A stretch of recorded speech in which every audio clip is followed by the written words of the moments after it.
ভয় পেয়ে গিয়েছে যে যদি আবার এই সন্দেশখালির মতো ঘটনা পুনরাবৃত্তি ঘটে ভাঙড়ে, তাহলে তো বিপদ হবে। সেই জন্য আরাবুলকে গ্রেপ্তার করে মানুষকে খানিকটা শান্ত করবার চেষ্টা। পাশাপাশি আরাবুলকে গ্রেপ্তার করে নিয়ে ওরা হয়তো এখন পরিকল্পনা করছে নওশাদ সিদ্দিকী এবং তার যারা আগুয়ান কর্মী তাদের গ্রেপ্তার করে একটা ভাব দেখানো যে আমরা কেমন ব্যালেন্স করে চলছি দেখো। এটাই নক্কারজনক পরিকল্পনা পুলিশের পক্ষে মানুষের আস্থা অর্জনের কোনো পরিকল্পনা নেই। খুব স্বাভাবিক কাজ। যদি কারো বিরুদ্ধে একটা নির্দিষ্ট খুনের অভিযোগ থাকে তাহলে তদন্তের জন্য তাকে গ্রেপ্তার করবে, এটা অত্যন্ত প্রাথমিক কাজ। সেই প্রাথমিক কাজটাই তারা করেনি। আজকে কবে নির্বাচন হয়ে গিয়েছে, ঘটনা ঘটেছে নির্বাচনের দিন। ওই রকম গুন্ডামি করে ওরা ভাঙড়ের জেলা পরিষদ, পঞ্চায়েত সমিতি এগুলো দখল করেছে। এতদিন পুলিশের ঘুম ভাঙলো, ঘুমটা ভাঙালো সন্দেশখালীর মেয়েরা। হাতে লাঠি নিয়ে যখন মেয়েরা বেরিয়ে পড়েছে, পুলিশের তখন বুকে কাঁপুনি ধরে গেছে যে আরাবুলকে গ্রেপ্তার করে বাহানা নিয়ে ওরা এখন আইএসএফ এর সংগঠকদের গ্রেপ্তার করে আইএসএফ সংগঠনকে ভেঙে দেওয়ার চেষ্টা করবে। এটাও পরিকল্পনার একটা অঙ্গ হতে পারে।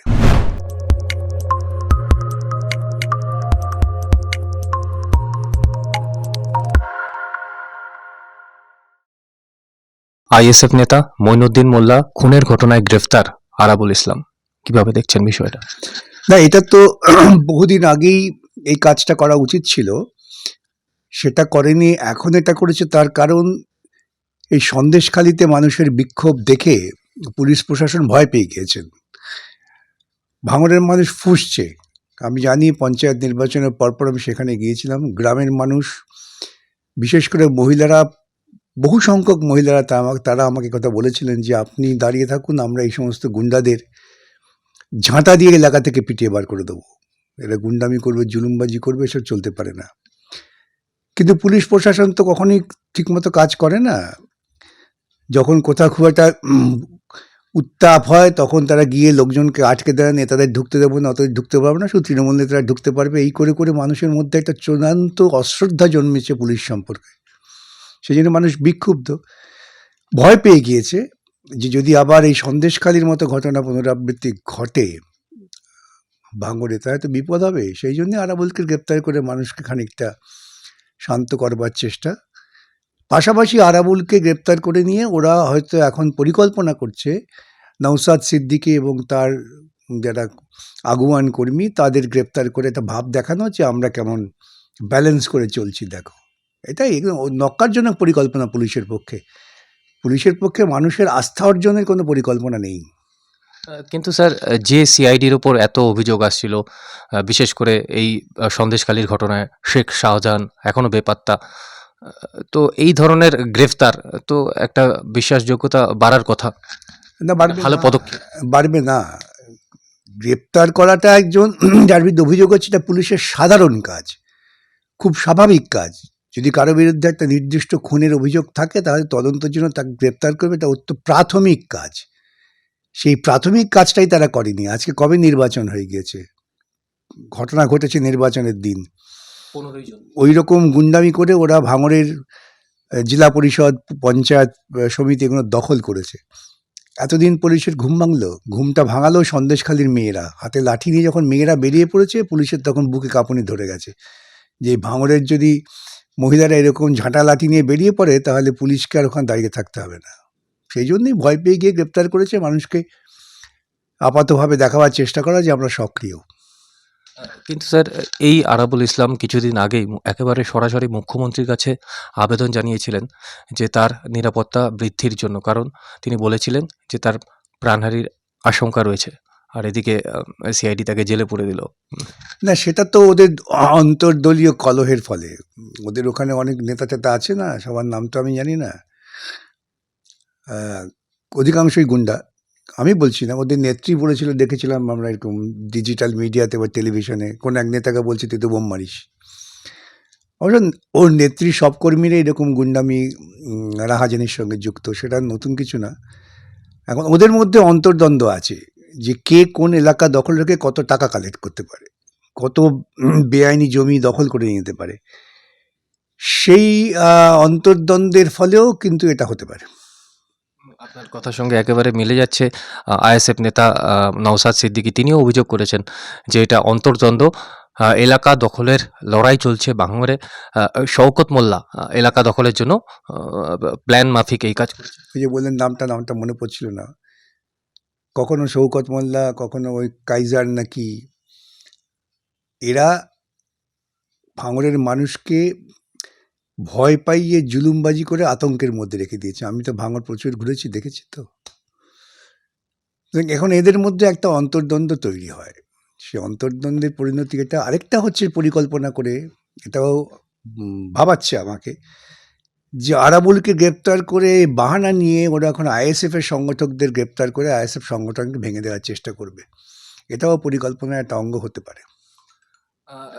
আইএসএফ এর সংগঠন যথেষ্ট মজবুত হয়েছে এই মুহূর্তে ভাঙড়ে, এটাও কি অন্যতম একটা কারণ হতে পারে? আমি তো বললাম তো সে কথাই, যে ওরা আরাবুলকে গ্রেপ্তার করেছি, দেখো আমরা কত নিরপেক্ষ, এটা দেখিয়ে ওরা আইএসএফ এর যারা ওখানকার সংগঠক, আমি দেখেছি ওখানে বেশ নতুন ছেলে মেয়ে যারা ধর্মনিরপেক্ষ রাজনীতির পক্ষে একটা দৃঢ় অবস্থান নিচ্ছে, এখন তাদের উপর আক্রমণটা নামিয়ে আনার পরিকল্পনা এটা হতে পারে। আজকেও বোমা উদ্ধার হয়েছে একটি স্কুলের পাশে, এই ভাঙড়ের ঘটনা।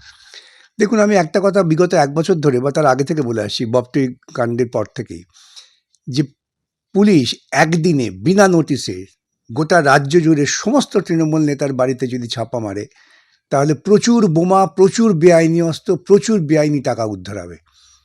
কিন্তু পুলিশ সেটা করবে না। পুলিশ কখনোই সক্রিয়তা দেখাবে না। পুলিশ দেখাবে কোনো ঘটনা ঘটলে তার প্রতিক্রিয়া হিসেবে। পরিভাষায় বলা হয় পুলিশ রিয়াক্টিভ, প্রোঅ্যাক্টিভ নয়। পুলিশের কাজ প্রোঅ্যাক্টিভ হওয়া। এত বোমা কোত্থেকে আসছে? মুখ্যমন্ত্রীকে দাঁড়িয়ে বলে আসছেন সব বোমা তুলে নিন, তার 2 দিন পরে দেখা যাচ্ছে আরও বোমা বেড়ে গেল। কিন্তু মুখ্যমন্ত্রীর মদতে হয়, এবং সেজন্যই পুলিশ এই কাজটা করছে না, যে একদিনে ছাপা মেরে সব জায়গায় যদি আমরা পুলিশ হানা দেয় তাহলে পশ্চিমবঙ্গ শান্ত হয়ে যাবে। শীতকালে সুন্দরবন ভ্রমণের নির্ভরযোগ্য একমাত্র নাম সাগর সঙ্গম ট্রাভেলস। নিজস্ব লঞ্চে ভ্রমণ এবং অফুরন্ত খাওয়া দাওয়ার বিপুল আয়োজন। বুকিং করুন 9733066075। সন্দেশখালী নিয়ে কি বলবেন? গত পরশুদিন থেকে মানুষের মধ্যে যে ক্ষোভ সঞ্চার হয়েছে তা এখনও অব্যাহত রয়েছে। এই তৃণমূল নেতাদের ডেরা, ভেরি সমস্ত ভাঙচুর করে আগুন লাগিয়ে দেওয়া হচ্ছে। পুলিশ পরিস্থিতি নিজেদের আয়ত্তে আনতে সম্পূর্ণ ব্যর্থ। সন্দেশখালী একটা দৃষ্টান্ত, এবং এটাই শুরু। মানুষের উপর যে নির্মম জুলুম করা হয়েছে 2011 সালের পর থেকে, তাদের জোত জমি দখল করে নেওয়া হয়েছে, উচ্ছেদ করা হয়েছে। এখন তো মারাত্মক খবর, প্রত্যেক রাতে বাড়ির মেয়েদের তুলে নিয়ে যাওয়া হতো। কিন্তু মধ্যযুগীয় জমিদারি কালচার তৃণমূল শুরু করেছিল। আজকে যে সত্য আসছে, মানুষ প্রকাশ্যে বলছে, এই কালচার তৃণমূল সর্বত্রই চালু করেছে। তাদের নেতা সেই জন্য হয় অনুব্রত, তাদের নেতা হয় এই সমস্ত গুন্ডারা। প্রত্যেক জেলায় কোথাও কোথাও দেখবেন সেই গুন্ডারে তাদের নেতা। মানুষ এখন রুখে দাঁড়িয়েছে, এবং সন্দেশখালী পশ্চিমবঙ্গের মানুষের কাছে 2টি বার্তা দিচ্ছে। একটা হচ্ছে যে প্রলোভন দেখিয়ে মিথ্যে কথা বলে মানুষকে বেশি দিন ভুল বুঝিয়ে রাখা যায় না। আর মানুষ যখন উপলব্ধি করবে যে তারা বঞ্চিত হচ্ছে, অসম্মানিত হচ্ছেন, তারা লাঠি হাতে নামবেই। আমি প্রত্যেক জায়গায় মিটিংও বলি যে ব্রিটিশরা যখন ছিল তখন তারা আমাদের অনেক রাস্তাঘাট, অনেক শহর, অনেক কিছু উন্নয়ন করেছে। তা দিয়ে কিন্তু মানুষকে দমিয়ে রাখা যায়নি ব্রিটিশের বিরুদ্ধে লড়াইয়ে। কারণ মানুষের আত্মসম্মানটা বড় কথা। এই আত্মসম্মানে যখন মানুষ আঘাত লাগছে, তখন মানুষ রুখে দাঁড়াবেই। এবং সন্দেশখালী একটি বার্তা, এই বার্তা যত তাড়াতাড়ি তৃণমূলের গুন্ডারা পড়তে পারবে, তত তাড়াতাড়ি ওদের পক্ষে মঙ্গল। তা নাহলে আগামী দিন এই সন্দেশখালী সব জায়গায় ঘটবে। দার্জিলিংয়ে চা বাগান ঘেরা কমলালেবুর গ্রাম সৌরিনীতে এবং দাওয়াইপানিতে ঘরে বসেই কাঞ্চনজঙ্ঘার দৃশ্য উপভোগ করতে আড্ডাহাট হোমস্টে বুক করুন 9836499678 নম্বরে। কিন্তু তৃণমূলের পক্ষ থেকে এখনো পর্যন্ত যা বিবৃতি দেওয়া হয়েছে যে সিপিআইএম, কংগ্রেস, বিজেপি একত্রে পরিকল্পিতভাবে সেখানকার মানুষজনদের উস্কাচ্ছেন এবং তার ফলাফল এটা।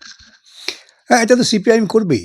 সিপিআইএমের কাজই তো হচ্ছে অন্যায়, অত্যাচার, তোলাবাজি, জুলুমবাজির বিরুদ্ধে মানুষকে সংগঠিত করা। এটা তো আমরা সবসময় বলি, আমরা তো এটা করবই, এই কাজ তো করছি আমরা 2011 সালের পর থেকে তো কাজ করে যাচ্ছি। সুতরাং তাদের সংগঠিত করবো, এটা তো স্বাভাবিক। আমরা কখনোই বলবো না যে মানুষকে আপনি অত্যাচারিত হচ্ছেন, আপনি জুলুমবাজি হচ্ছে, আপনার ঘরের বউকে দিয়ে চলে যাচ্ছে, আপনি চুপ করে রাম মন্দিরে পুজো করুন। না, আমরা বলবো সংগঠিত হন, রুখে দাঁড়ান, নিজের অধিকার প্রতিষ্ঠা করুন। আমরা মানুষকে শেখাই তার অধিকারের উপর নির্ভর করতে, অনুদানের উপর নির্ভর করতে নয়। কিন্তু আমরা প্রকাশ্যেই বলি, আমাদের তো গোপন কিছু নেই। বিভিন্ন মহল থেকে বলা হচ্ছে যে যেভাবে সন্দেশখালীর মেয়ে বউরা বা মহিলারা তারা একেবারে সোচ্চার হয়েছেন, একেবারে আন্দোলনের পথ বেছে নিয়েছেন, প্রতিবাদের পথ বেছে নিয়েছেন, এটা দেখেই মুখ্যমন্ত্রী গতকাল তার বাজেটে লক্ষ্মীর ভাণ্ডার 500 থেকে 1000 করেছেন। এটা কি আপনি মানছেন? মুখ্যমন্ত্রী বা তার যারা পরামর্শদাতা মূর্খের স্বর্গে আছেন।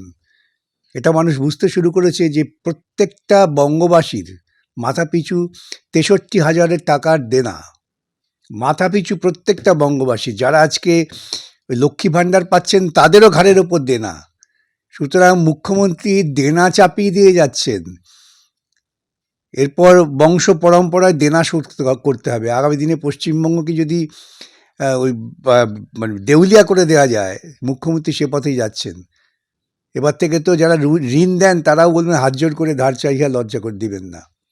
আমাদের পশ্চিমবঙ্গকে এই জায়গায় মুখ্যমন্ত্রী নিয়ে গেছেন।